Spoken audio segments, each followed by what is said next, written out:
បាទមកនិយាយអំពីការផ្ទុះវុធដែលកងទ័ពកម្ពុជាគ្រាន់តែនៅក្នុងវេនដ្ឋានទឹកដីរបស់ខ្លួនដើម្បីការពារបូរណភាពទឹកដីស្រាប់តែភាគីថៃបានបង្កការផ្ទុះវុធដោយបាញ់មកលើភាគីកម្ពុជាដែលបណ្ដាលឲ្យមានការរបួសនិងកងទ័ពកម្ពុជាស្លាប់មួយនាក់ផងដែរបញ្ហានេះគឺជាចំណោទដ៏ក្តៅរវាងប្រទេសទាំងពីរជាពិសេសនៅពេលនេះកម្ពុជាបានព្រមព្រៀងគ្នាដោយមានការបង្កើតសមាជដែលដឹកនាំដោយសម្ដេចអគ្គមហាសេនាបតីតេជោហ៊ុនសែនប្រធានព្រឹទ្ធសភានៃព្រះរាជាណាចក្រកម្ពុជានិងមានការចូលរួមពីសមាជិកសភាព្រឹទ្ធសភានិងសម្ដេចមហាបវរធិបតីហ៊ុនម៉ាណែតនាយករដ្ឋមន្ត្រីនៃព្រះរាជាណាចក្រកម្ពុជាក្នុងអង្គប្រជុំសមាជនោះបានសម្រេចចិត្តបកគលសិទ្ធិទូនីតិដល់សម្ដេចមហាបវរធិបតីនាយករដ្ឋមន្ត្រីនៃព្រះរាជាណាចក្រកម្ពុជាដើម្បីនាំយករឿងនេះទៅតុលាការអន្តរជាតិប៉ុន្តែបើយើងត្រឡប់ទៅមើលភាគីថៃវិញតើថៃគិតយ៉ាងណាចំពោះកម្ពុជាដែលបានត្រៀមលក្ខណៈនៅក្នុងការយករឿងចំនួននេះទៅតុលាការអន្តរជាតិបាទបងប្អូនដោយដឹងស្រាប់ហើយថាថៃឬក៏ហៅថាស៊ីមនេះគឺតែងតែចងគំនិតគិតនៅក្នុងការបំផ្លាញ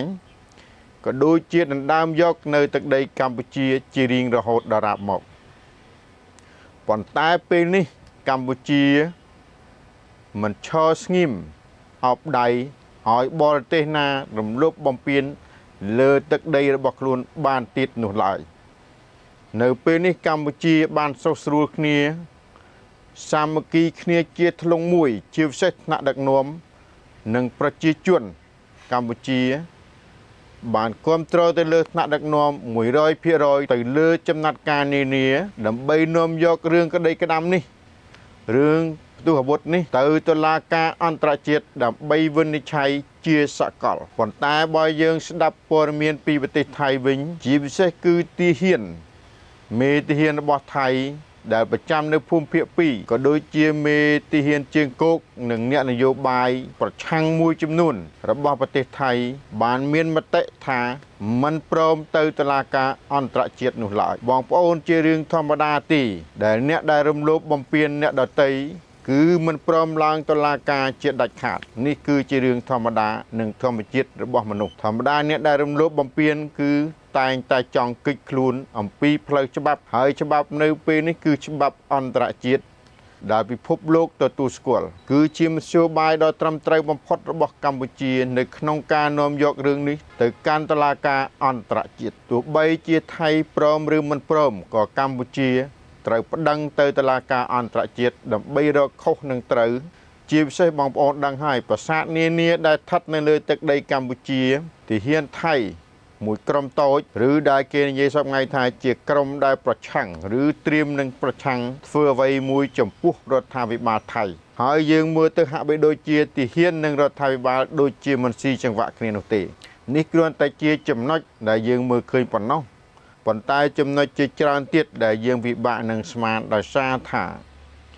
តិចនិចនិងល្បិចរបស់គេមានច្រើនណាស់ដែលយើងមិនអាចជឿទៅលើសម្បកក្រៅបាននោះទេសំខាន់កម្ពុជាឈរនៅលើជំហរមើងម៉ាត់ដាច់ខាតគឺនាំយករឿងនេះទៅតុលាការអន្តរជាតិអ្នកវិភាគនានានៅក្នុងប្រទេសថៃ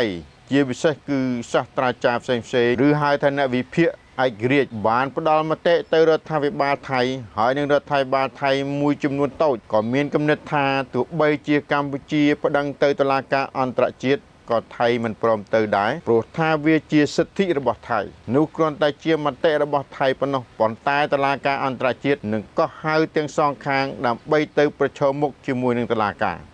ហើយវាគឺជាវិធីសាស្ត្រយុទ្ធសាស្ត្រស្របច្បាប់តែមួយគត់របស់កម្ពុជាគឺការអាស្រ័យទៅលើតុលាការអន្តរជាតិជាអ្នកវិនិច្ឆ័យរកខុសនិងត្រូវឲ្យឃើញពិតប្រាកដទោះបីយ៉ាងណាក៏ដោយនេះគឺជាយុទ្ធសាស្ត្រដ៏ត្រឹមត្រូវបំផុតរបស់កម្ពុជាជាពិសេសគឺថ្នាក់ដឹកនាំរបស់ ប្រទេសកម្ពុជាយើងដែលមានភាពប៉ិនប្រសប់ភាពវៃឆ្លាតដើម្បីនឹងយករឿងនេះទៅតុលាការអន្តរជាតិនៅពេលទន្ទឹមនឹងគ្នានេះផងដែរប្រជាពលរដ្ឋកម្ពុជាទូទាំងពិភពលោកបានគ្រប់គ្រងនៅចំណាត់ការដ៏មើងម៉ាត់របស់រដ្ឋាភិបាលជាពិសេសគឺការទប់ទល់ជាមួយនឹងស៊ីមនោះឯងព្រោះថាចំណាត់ការដ៏ល្អបំផុតរបស់កម្ពុជាគឺទៅតុលាការអន្តរជាតិទោះបីថាថៃព្រមឬមិនព្រមក៏យើងអាចប្តឹងថៃទៅតុលាការអន្តរជាតិបានដូចគ្នាហើយចំពោះបញ្ហានេះវាជាបញ្ហារ៉ាំរ៉ៃដោយសម្ដេចតេជោលោកបានមានប្រសាសន៍ថាប្រសិនបើយើងមិនបញ្ចប់យើងមិនកែបញ្ហានេះទេវានឹងคล้ายទៅជាការសារទី2ដែលអាចនឹងបន្ទុះសង្គ្រាមរាប់រយរាប់ពាន់ឆ្នាំតកូនតចៅទៅមុខទៀតដូច្នេះហើយប្រជាជនកម្ពុជាក៏មានភាពស្នេហាជាតិគឺបដិញ្ញាចិត្តគ្រប់គ្រងចំពោះប្រមុខរដ្ឋាភិបាលជាពិសេសគឺថ្នាក់ដឹកនាំដែលលោកបានសម្រេចចិត្តដ៏ត្រឹមត្រូវប្រកបទៅដោយគតិបណ្ឌិតនាពេលនេះ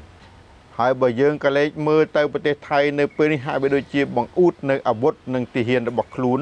យ៉ាងសម្បើមប៉ុន្តែបងប្អូនក៏លេចទៅមើលប៉ាគីស្ថាននិងឥណ្ឌាសួរថាបើយើងប្រៀបធៀបកម្លាំងទ័ពនិងកម្លាំងអាវុធរវាងប៉ាគីស្ថាននិងឥណ្ឌាតើនរណាមានអាវុធនិងទ័ពច្រើនជាងបងប្អូនដឹងទេថាប្រទេសឥណ្ឌាមានប្រជាជនជាង1400លាននាក់ហើយសួរតើមានទាហានប្រមាណអ្នកសម្រាប់ទប់ទល់ជាមួយប៉ាគីស្ថានហើយសួរថាតើអាវុធឥណ្ឌាមានប៉ុន្មានមានច្រើនមែនទែនលើសលប់មិនអាចប្រៀបធៀបជាមួយនឹងប៉ាគីស្ថានបានទេហើយបើយើងមកក្រឡេកមើលប្រទេសកម្ពុជានិងប្រទេសថៃវិញទោះបីជាថៃមានប្រជាជនច្រើនជាងទឹកដីធំជាងមានអាវុធច្រើនជាងប៉ុន្តែកម្លាំងចិត្តបេះដូងរបស់ទាហានកម្ពុជាធំជាងខ្លាំងជាងយ៉ាងមហិមាហើយអាវុធរបស់កម្ពុជាក៏មិនខុសអំពីអាវុធប៉ាគីស្ថានដែលអាចបាញ់ទម្លាក់នៅអាវុធទំនើបរបស់លោកខាងលិចដូចជា Rafale រថយន្តហោះទម្លាក់ក្របែករបស់បារាំងជាដើមហើយប៉ាគីស្ថានប្រើនៅអាវុធអ្វីគឺប៉ាគីស្ថានប្រើនៅអាវុធចិនដើម្បីប្រឡាយបាញ់កំទេចនៅអាវុធលោកខាងលិចដែលឥណ្ឌាបានប្រើប្រាស់រហូតដល់ឥណ្ឌាព្រមចុះចាញ់បើយើងនិយាយឲ្យច្បាស់ឲ្យស៊ីជម្រៅគឺឥណ្ឌាចាញ់ប៉ាគីស្ថានដោយប៉ាគីស្ថានប្រើអាវុធចិនប៉ុណ្ណោះហើយអាវុធក៏តិចជាងទាហានក៏តិចជាងដែរយើងក្រឡេកមកមើលកម្ពុជាយើងទើបតែបញ្ចប់នៅលំហាត់នាគមាសឆ្នាំ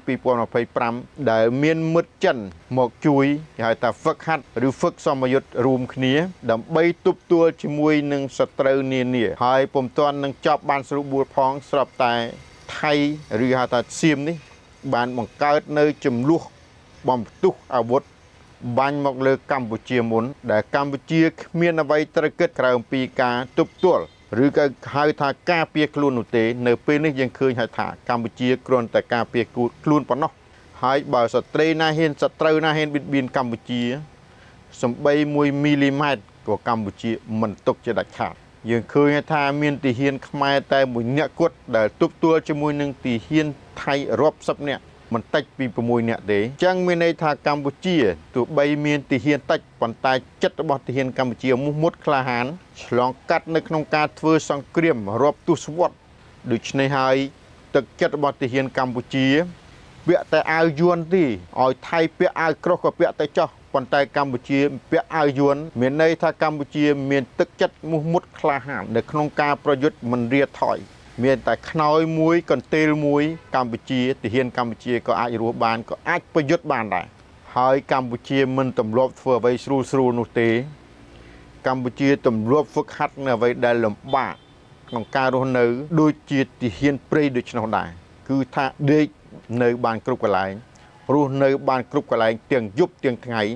មិនថាភ្លៀងតិចភ្លៀងច្រើនក្តៅតិចក្តៅខ្លាំងនោះទេទាហានកម្ពុជាស៊ូបានគ្រប់សមរភូមិទាំងអស់ដូច្នោះហើយថៃកុំស្រមើលស្រមៃនៅក្នុងការដែលអាងថាខ្លួនមានអាវុធខ្លួនមានយន្តហោះទំនើបកម្ពុជាក៏មានសំណាញ់មេឃនៅក្នុងការបង្ក្រាបនៅក្នុងការបាញ់ទម្លាក់យន្តហោះថៃបានដូចនេះគ្រាន់តែជាមតិមួយដែលខ្ញុំមើលឃើញច្បាស់ថាថៃមិនអាចរំលោភបំពានកម្ពុជាបានជាដាច់ខាត